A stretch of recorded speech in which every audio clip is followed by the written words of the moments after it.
दोस्तों आप सभी को मालूम होगा कि आईफोन के लिए, एप्पल के लिए बहुत सारे लोग क्रेजी रहते हैं कि भैया ये ब्रांड तो हमें चाहिए ही चाहिए। हमारे को अगर शो ऑफ करना है तो भाई जेब से आईफोन निकलना चाहिए। और आईफोन 14 आ रखा है तो उसको खरीदना भी काफ़ी ज़्यादा ज़रूरी हो जाता है। लेकिन इंडिया के अंदर बाइंग बाद में स्टार्ट होगी, दुबई के अंदर पहले स्टार्ट हो गई। तो केरला का एक बंदा धीरज पलील सीधा ही दुबई की तरफ भागा, हम फर्स्ट करता हुआ, और वहाँ से आईफोन 14 प्रो खरीद डाला और वापस इंडिया में आ गया दिखाने के लिए कि हम फर्स्ट। क्योंकि इंडिया में अभी परचेजिंग शुरू नहीं हुई है, लेकिन वहाँ पर हो चुकी थी तो इसने सीधा ही खरीद लिया। यहाँ पर तो प्री बुकिंग चल रही है फिलहाल के लिए। तो इसने 40,000 रुपये आने जाने के टिकट के ऊपर लगा दिए और वहाँ से 1,30,000 रुपये का आईफोन 14 प्रो ले आया, और वो भी 512 GB वाला, ऐसा वैसा नहीं लाया। और यही वो बंदा है जिसने आईफोन 8 को खरीदने के लिए भी दुबई की टिकट करवाई थी और वहाँ से जाके यही सबसे पहले लेके आ गया था। तो कुछ बंदे होते हैं जिनको शौक होता है कि बस हम फर्स्ट बार बार मुंह से निकल जाता है, क्योंकि डायलॉग इतना बढ़िया है कि मतलब हमें चाहिए भाई आईफोन सबसे पहले। मतलब कब आएगा, कब तक वेट करना पड़ेगा, तो हम सीधा ही जाके ले आते हैं ना, एक दिन में ही आना जाना कर देंगे और बस अगले दिन में अपने पास में हो जाएगा। तो बाकी सब तो ठीक है, लेकिन फोटो भाई उल्टी खिंचवा ली, वो सही खिंचवाता तो भाई तेरी वैल्यू ही अलग होती। दोस्तों गौतम अडानी अब दुनिया के दूसरे नंबर के सबसे अमीर व्यक्ति बन चुके हैं। उन्होंने जेफ बेजोस को सरपास कर दिया है करीबन $1 बिलियन से। तो यहाँ पर जेफ बेजोस की नेटवर्थ करीबन $145 बिलियन और यहीं पर गौतम अडानी की हो चुकी है $146 बिलियन। तो यहाँ पर 1 बिलियन की बढ़त बढ़ा ली है। काफ़ी टाइम से देख रहे होंगे आप, गौतम अडानी काफ़ी तेज़ी से ग्रो कर रहे हैं, लेकिन फिर भी एलॉन मस्क से अभी भी बहुत ज़्यादा दूर हैं, क्योंकि एलॉन मस्क बहुत ही ज़्यादा ऊपर हैं $264 बिलियन की नेटवर्थ पे।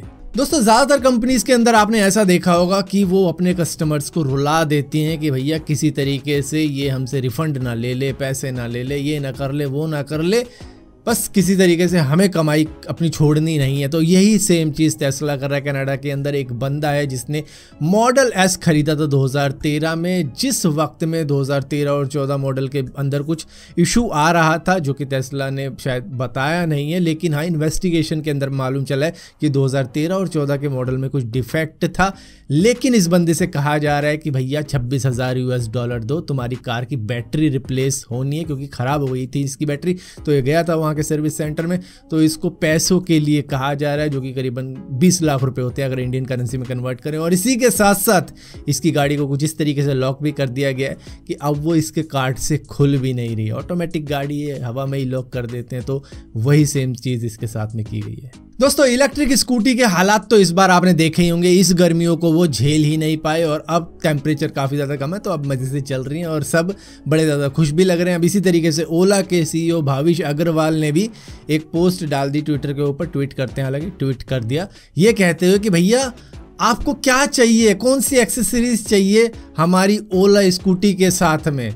तो भाई लोग तो पहले ही जले फूके थे, तो उन्होंने कहा या तो बर्नॉल दे दो या फिर फायर एक्सटिंग्विशर दे दो, और सबसे ज़्यादा फायर एक्सटिंग्विशर के ही ट्वीट आए थे कि हाँ भाई फायर एक्सटिंग्विशर ही चाहिए, जो मुझे भी चाहिए। मतलब इलेक्ट्रिक स्कूटी लूँगा तो ये तो चाहिए ही चाहिए। मैंने कहा था बहुत पहले ही शायद किसी वीडियो के अंदर कि भैया आप इलेक्ट्रिक स्कूटी के साथ में ये ज़रूर दो, क्योंकि भैया इतनी ज़्यादा फट रही हैं कि क्या ही कहने। दोस्तों एक US का हैकर है जिसका नाम है सैम करी। ये वाइट हैट हैकर है, बग बाउंटी वगैरह में पार्टिसिपेट भी करता है, और इसको अचानक से गूगल ने करीबन $2.5 लाख दे दिए हैं, जो होते हैं इंडियन करेंसी में 2 करोड़ रुपए। और ये 3 हफ्ते से परेशान है कि मुझे ये दिए क्यों गए हैं, और वो गूगल से कॉन्टैक्ट करने की कोशिश कर रहा है कि भैया किसी तरीके से मेरी बात सुन लो, ये पैसे तुमने रैंडमली मुझे भेज दिए हैं, अब वापस कैसे करूँ तुमको, क्योंकि मैंने तो ऐसा कुछ किया नहीं कि तुम मुझे इनाम दे रहे हो। तो देखो इतने शरीफ हैकर भी होते हैं, वरना हमारे किसी के अकाउंट में आते तो हम कहते भाई एक लैम्बोर्गिनी लेके आऊँगा, इधर कोठी बनवाऊँगा, इधर ये करूँगा, वो करूँगा, पूरी प्लानिंग करते। और ये सामने से बोल रहा है भाई पैसा आ गया वापस ले लो। दोस्तों आजकल सोशल मीडिया बच्चों के दिमाग में भी इतना ज़्यादा घुसा दिया है उनके माँ बाप ने, क्योंकि उनको चुप कराना हो तो मोबाइल, खिलाना हो तो मोबाइल, हर चीज़ के लिए उनके हाथ में मोबाइल दे देते हैं। और आज बच्चे के हाथ में मोबाइल कुछ ऐसा है जैसे बंदर के हाथ में चाकू, क्योंकि वो कुछ उसी तरीके से काम कर रहा है। उनको इतना ज़्यादा अंदाज़ा नहीं है, लेकिन उनकी स्लीप ऑन एवरेज अब 8 घंटे जा चुकी है। ये पूरी दुनिया का मामला बता रहा हूँ मैं आपको। ऑन एवरेज 8 घंटे की स्लीप हो गई है बच्चों की, जो कि तेज़ी से बढ़ते हैं जब सो रहे होते हैं। लेकिन आजकल वो उतना ज़्यादा सो नहीं पाते इन्हीं सोशल मीडिया के चक्कर में। पहले के वक्त में 12 घंटे तक सो जाता था कोई भी बच्चा, कि रात के 8 बजे, क्योंकि जल्दी नींद आ जाती थी, सारा दिन खेलते कूदते थे और उसके बाद में सो जाते थे। लेकिन आज तो खेल कूद है ही नहीं, सारी चीज़ें मोबाइल पे हो जाती है, खेलना कूदना सब मोबाइल पे, और फिर सोना क्या, थकान ही नहीं है।